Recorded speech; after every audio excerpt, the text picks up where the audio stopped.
Hey there friends, David Paulides, Canadian Missing Project. And this is Huck TV. Yes, Huck TV. There's Huck. How you doing, Huck? You being a good girl? Huh? Yeah, you're a good girl. Yeah. Oh, yeah, you're a good girl. Yeah, you're a good pup. Oh, yeah, you're a good puppy. Yes, thanks for being here, girl. Yeah, you're a good girl. She has been a really good girl today. She's a little fluff ball. It is definitely shed season in a big way. Thanks for being here. And this is the update session. We're going to update two cases. Jim Barnes from British Columbia and Betty Alexander, Part 2. Betty Alexander case, just talked to you about it the other day. Had a long conversation with the private investigator on that case and have a lot more to tell you about it. So hold your taters. And what we'll get to, first of all, we're getting into the critical time now for fundraising for my next movie, Missing 411 National Parks. Friends, this is always the toughest time. The last 30 plus days, the hardest to raise the money. And please put it on your social media, Kickstarter.com. Then once you get to Kickstarter, type in Missing 411 National Park and pass that all around to everybody you know. Please, let's get this going. We need that to finish. Okay. Several months ago, talked to you about a man in British Columbia, a paramedic, who went out for the day to hunt with his dog, and he was going to collect some firewood. And his name was Jim Barnes. Jim was a good soul. This is the missing person report on Jim and his dog.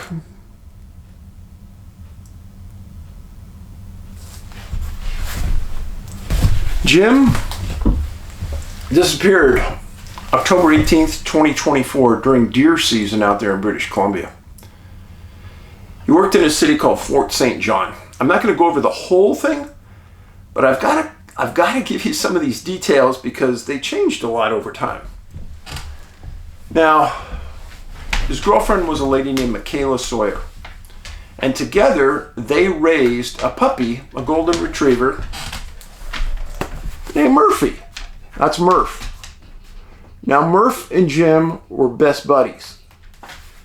So was Michaela with Murph. You know, when you raise something from the time they're a puppy, it's hard to explain. It's like having your own little baby.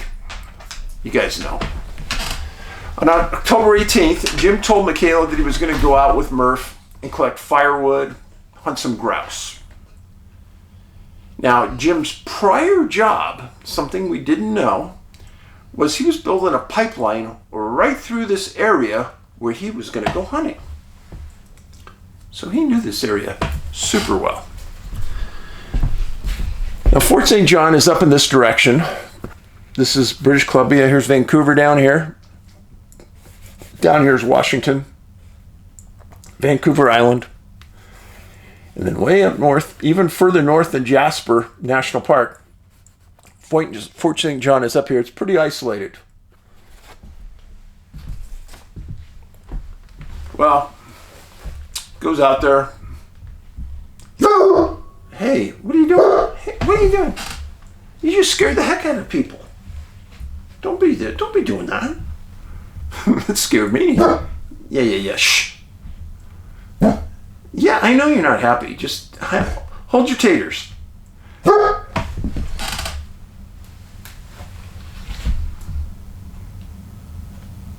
The world doesn't revolve around you, Huck. You're the executive producer, but you need to pay attention. So anyhow, he knew this area super well where he was going hunting. And the following day, October 19th, Jim was due to report to Fort St. John for his regular shift as a paramedic. He didn't arrive.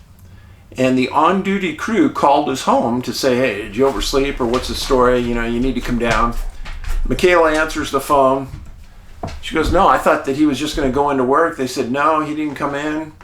Well, where is he? She goes, well, I think he's hunting. And she called RCMP, reported him missing. She told the RCMP that Jim was the optimum outdoorsman, very good with firearms. He had taken one. And he knew the area where he was going, so she didn't think he was lost. So that morning, the RCMP pings Jim's phone and finds out that it's in that area where he told everyone he was going. And he was on a forest road east of Fort St. John. Stop it. What's wrong with you? You don't do that. Come on. Come on. Down. No. No. Well, she'd never done that before. So they ping his phone, they find out where it is. Michaela and two friends drive out to that area. And they search it, and another RCMP team finds Jim's 2004 truck, this truck right here, parked along the side of a dirt road, about in the area where it was pinged. And the door to the truck was ajar. This is parts we didn't know before. And his phone, his keys, and his hunting bag, and his firearm are sitting on the front seat. Okay, friends, I gotta tell you, right there, if I'm law enforcement and I saw that, I would not have a good feeling. Within an hour of the truck being found, it started to snow super heavy. And the area where the truck is found has a lot of activity to it, meaning this time of the year there's a lot of people hunting deer. And several articles said this, much of the area is scattered with gut piles from deer hunters. So there's a lot of food out there for grizzlies, which actually would make me feel better hunting that area because they wouldn't be looking at me as food. There's too much easy stuff out there. Where the RCMP came out and started to organize a search. And we won't go into the details of the search. I did that in the last video. But there was a paramedic that Jim worked with who helped organize volunteer searches and kept a steady stream going. And she stated that many people believed the RCMP wasn't doing a good job.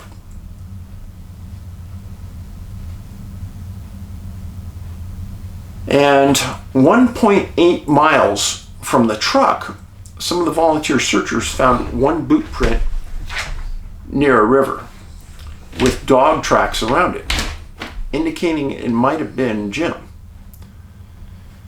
So the paramedic that was a friend of Jim's, who helped organize a lot of paramedics to search, her name was Murray, stated that the track was near the water, and they tried to get RCMP to come out and get interested, but the RCMP wouldn't even go out and look at it.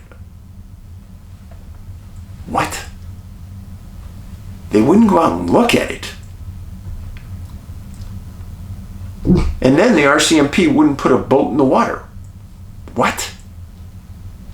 So the implication was that you might as well look in the water. I mean, the track's there, it wouldn't hurt, but they wouldn't do it. Volunteer searchers at the time stated that the RCMP was very disorganized. Murray said that the RCMP was relying heavily on volunteers and not a lot on their own organization. Well, that wouldn't make me feel really good. The RCMP did give a press release near the end of the search and said there's no evidence of any animal predation. That's a big thing. Meaning wasn't eaten by a grizzly bear, mountain lion, whatever. So Jim was a pretty big guy. And he presumably would have been armed if he was out there. So here's a map. This is Dawson Creek. This is where Jim's car was at. There's Eris, Progress, Chetwynd. Kind of get the feeling for it. This is way out there in the middle of nowhere. Not a lot out there. Good hunting grounds.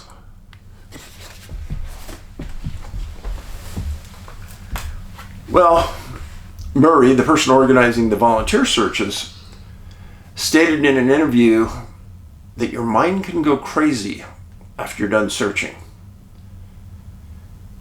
And the author of many articles, stated that the searchers felt it was too odd that James has vanished without a trace.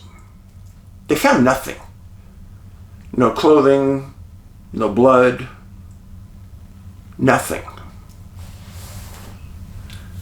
Murray reinitiated the statement, and so did Michaela, that there was no way Jim got lost. He knew the area too well. He worked it for weeks. So what are the possible options? Well, there's no way he got lost, so he didn't get lost. RCMP says there's no evidence and no sign of animal predation. Well, he fell in the river. Okay, so hold your taters. I want you to think this through. He was out there to hunt, right? Nobody is going to leave their gun laying on the seat exposed for everyone to see. Nobody does that. If you're going to go into the bush, he knew there were bear out there. He would have taken his gun. But he didn't.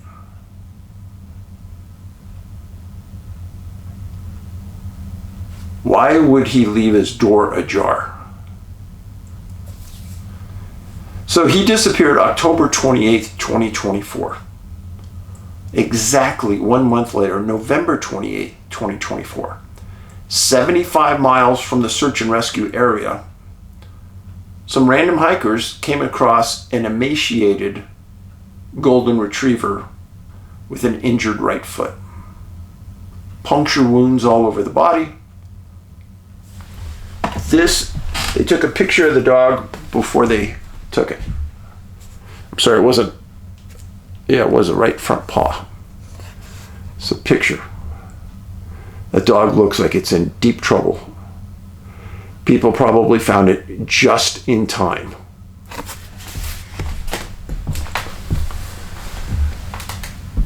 So the canine was taken to a vet near Wannawan. Now Wannawan, this is where Jim's truck was found. This is Wannawan, 75 miles north, through some rough terrain. This is the border between Alberta and British Columbia and Washington. British Columbia, Washington. So, taken to a vet. They said that the puncture wounds were made by probably a coyote he got in a fight with. Now Murphy was never chipped or tattooed, and this dog had neither one either. Michaela saw the picture on a Facebook group and drove up there believing it's Murphy. Who else could it be, she thought. And when Michaela got there, this dog reacted to her like, it's Murphy. But the dog had a broken foot. Didn't walk around too good. Well, Michaela took Murphy home. And this is what Murphy did the first hour was at the house. Of course. He's finally home. He can relax. He can start to heal. Poor pup. Poor pup. So this is all new information, folks. Now, Shelley Donnelly is a woman that operates a dog salon that Murphy had been to before. And Michaela took Murphy in there to get him cleaned up. And Shelley said that Murphy acted just like a dog who had been here before many times, knew what was going to happen, was fine with it, rolled with the punches. She said that Murphy didn't have any unusual spots, colors. Either did this dog. She said, it had to be Murphy. So these articles are coming out. And the genius of the RCMP, they say, well, we're not so sure that's Murphy. We need to do a DNA test. Why? Why do you have to do a DNA test? If everybody believes it's Murphy and Murphy's reacting like Murphy, what is the issue? They're acting weird.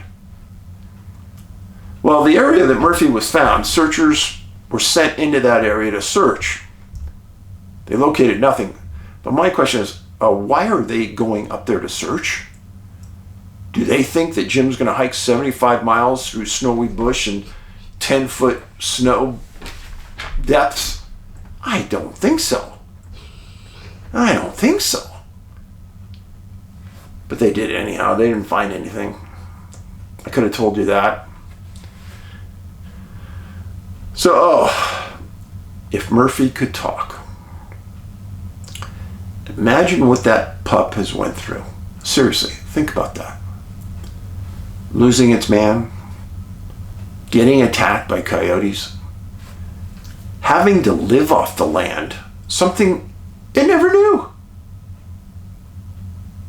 It's actually unreal for me to think that Murphy lived 31 days in the BC outback. It's truly an unbelievable story. Because in BC, it's not like the States, folks. They got black bears, they got grizzlies, they got coyotes, they got wolves and mountain lions. Yes. How that dog dodged all that in the condition it was, I have no idea. But based on that picture taken in the snow, people came upon her at just the right time. To say I'm very disappointed in the RCMP response and failure to put boats in the river is an understatement. I think it's disgusting. Personally, I don't think he was anywhere near the river.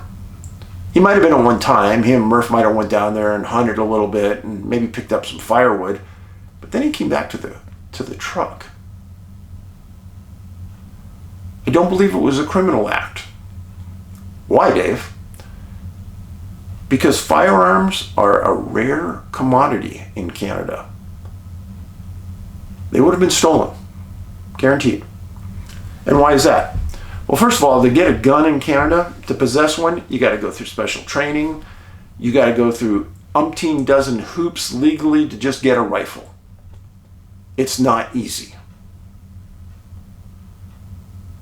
Searchers never found any of James's clothes.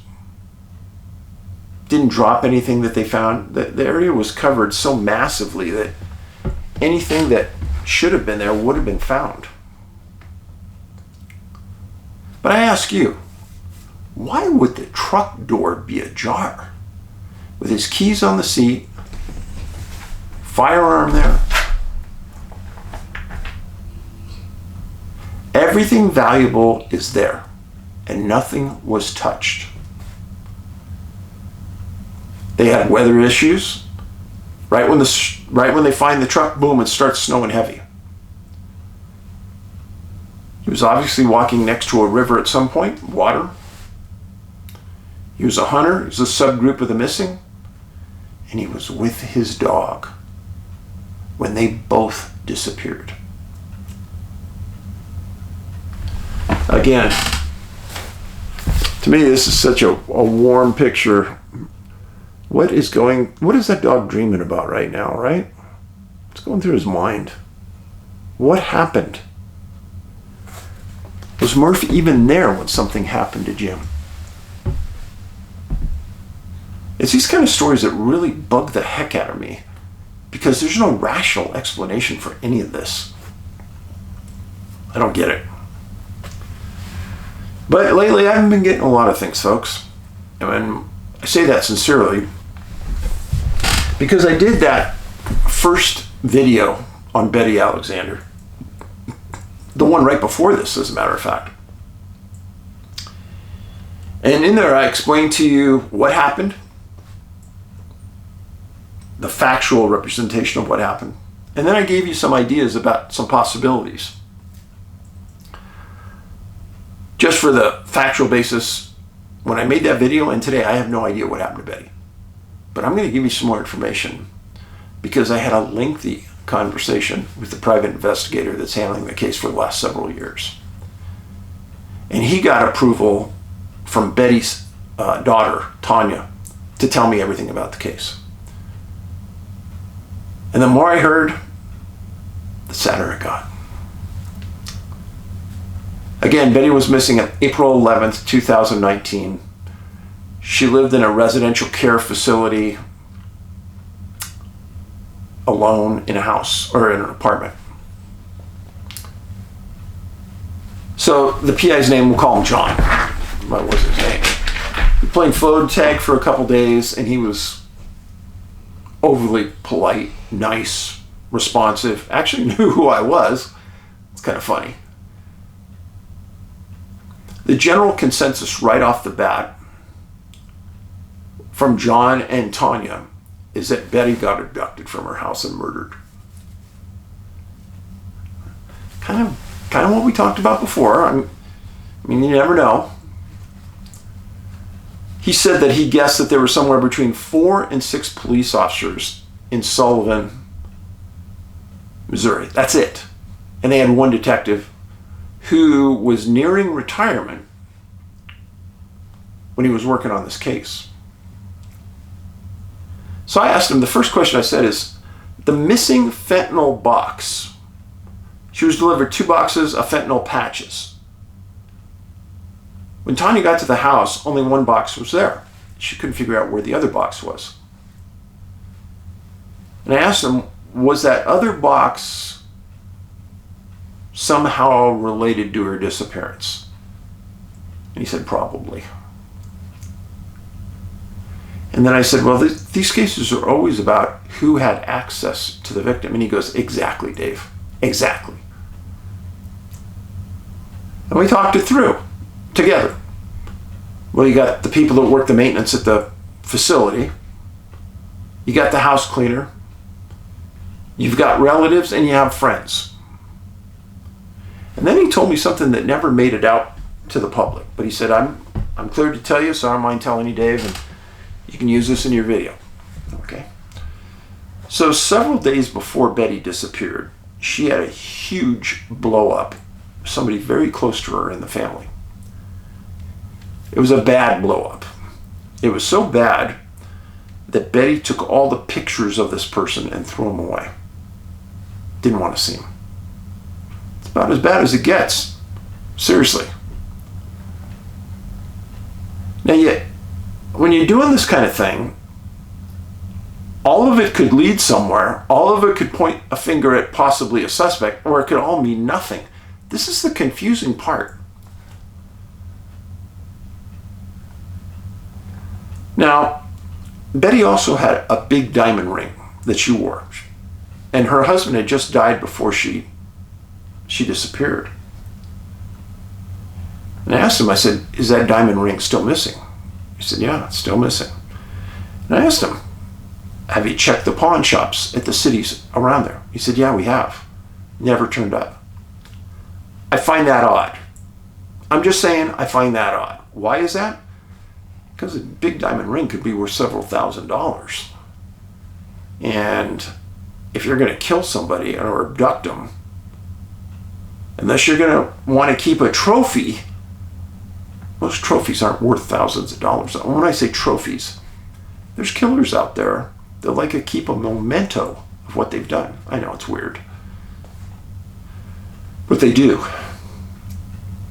Now, Jim told me that there's parts of states around him where a lot of women have gone missing. And there's rumors that there's a kidnapping circle down there. where women are used. And he said, but Betty was older. And he said, we never made this public, but the doctor said she was at the very, very, very beginning stage of having Alzheimer's affect her. He said, you probably wouldn't even tell, but the family and people close to her could tell. But he said it wouldn't probably have played a role in the disappearance.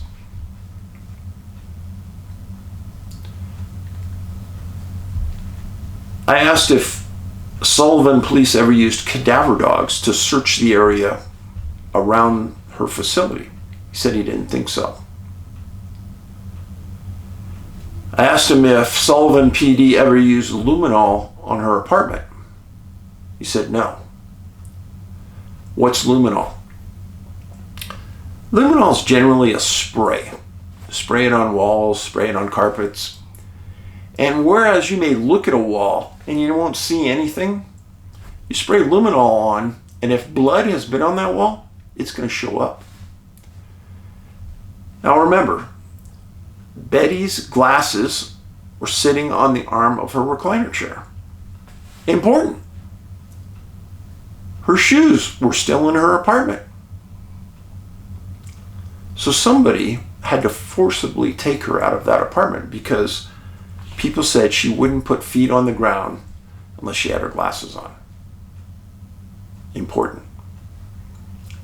So if she's forcibly taken from the apartment, that means that there could have been violence used in the apartment, which means good chance that she bled there.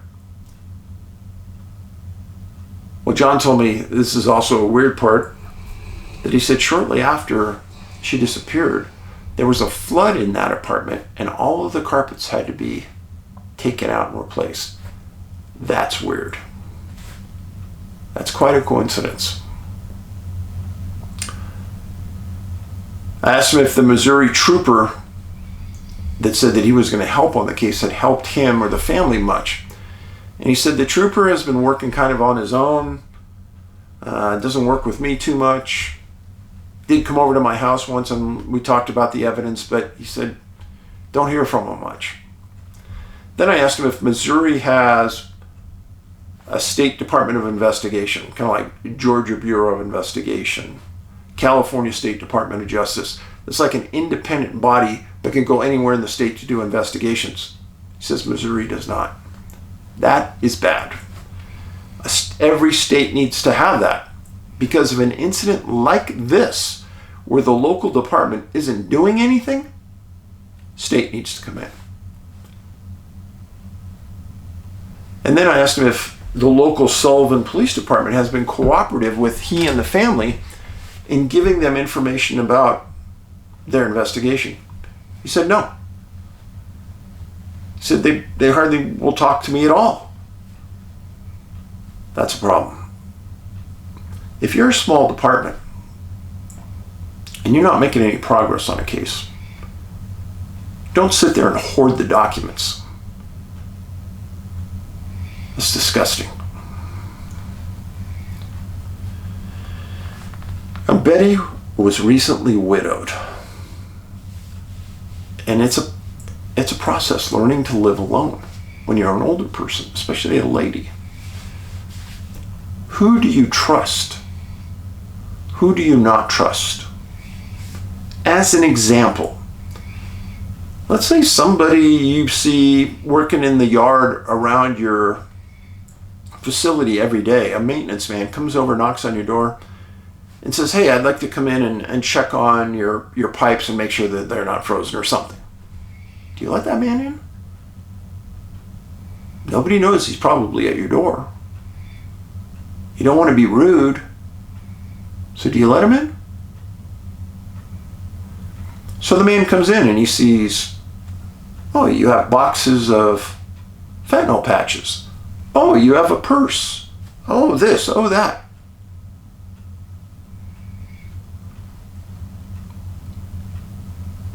Who do you make friends with?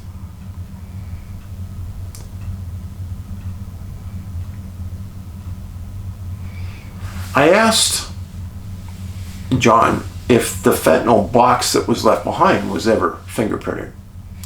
He said no. And then I asked him about those white envelopes with $100 in each envelope that was in Betty's purse. He said, Dave, Tanya has no idea where that money came from. She keeps track of her mom's money. Her mom hadn't withdrawn anything, hadn't asked for anything. And there was no explanation about $200 in two envelopes. $100 in each envelope. What's it doing there? And then I asked him about my theory. I've got to think outside the box. Is it possible that Betty had sold one of those box of patches for $100? You know, being a nice lady, somebody came to her and pled, please, I don't have any money, or I'm poor, but I can't afford a drug plan, but I'll give you $100 for a box of patches. I said, would she have done that? He said, I don't think so. He said, Betty was pretty private and probably wouldn't have gotten involved in something like that. Okay, I gotta believe it. I asked him if those envelopes were ever fingerprinted, and he goes, no, probably not. And the glasses on the chair, never fingerprinted. I asked him if Betty's front door opened to the inside of a building, like you have an inside hallway, or does it open to the outside? And he said it opened to the outside. That's bad. And we talked about it. I said, well, I'll just throw it out there that somebody driving an ATV drives up to her front door, knocks on the door, comes in, kills her, wraps her in a blanket, in a carpet shed, puts her in the back of the ATV. Nobody would ever think anything about it. So could it have been somebody on the site? I asked him if criminal history checks had been done on people. He said he didn't know because the police department wouldn't tell him. Well, I think that's important. What if one of these people was a registered sex offender? My question is, does the facility itself do background checks on their employees that are around these older people? I think that would be important. Think?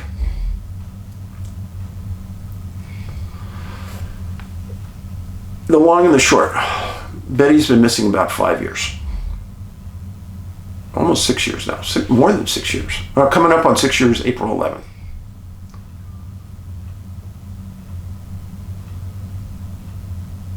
I know that Tanya is very mad. This is what John told me. Very mad that Sullivan police dropped the ball many times. You know, being a policeman on an investigation like this, you only have one chance to do the right thing. Meaning that you go in and you're on a crime scene tech crew and it's a homicide scene and you're looking around the room about what you're going to fingerprint and what you're not. That's not the question. You fingerprint everything. Well, why is that, Dave? Because you only have one chance. One of the most famous murder cases ever in San Jose, I'll never forget this. It was told to me in a class one time. Somebody broke into this house, killed this older lady. And they're going around the house and they're fingerprinting everything. They don't have anything, no evidence, nothing. And they get to the bathroom. The lady lives alone in this house. They get to the bathroom and they notice that the toilet top that you sit on is up. And one of the crime scene guys looked at that and said, that's not right. No older lady is going to leave the top up to their toilet like that. So he fingerprinted the underside where you would reach to pull it up if you were a man. And guess what? Found 2 fingerprints right there that ended up solving the case. Pointed it right at the murder suspect. So my point being is you print everything. If it takes you 10 hours, so what?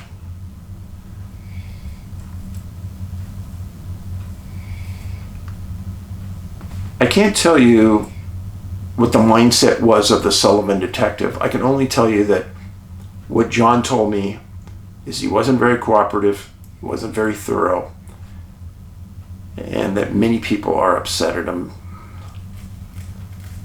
And that when they requested documents from Sullivan police, they wouldn't supply them.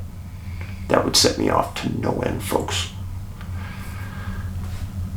So, there's still a reward on the case. And if you live in the greater St. Louis area, I would hope that if somebody has information about who killed Betty Alexander, that they would come forward and contact John, the PI. And he'll work with you. And whoever did this, lowest life you can imagine. A lady loses her husband, she's living alone in her home, and somebody comes in and kills her. Disgusting. If I lived anywhere near there, I'd be working the case with John, I guarantee it, because it just ticked me off. Tanya and Betty deserve answers and justice. Please make it happen.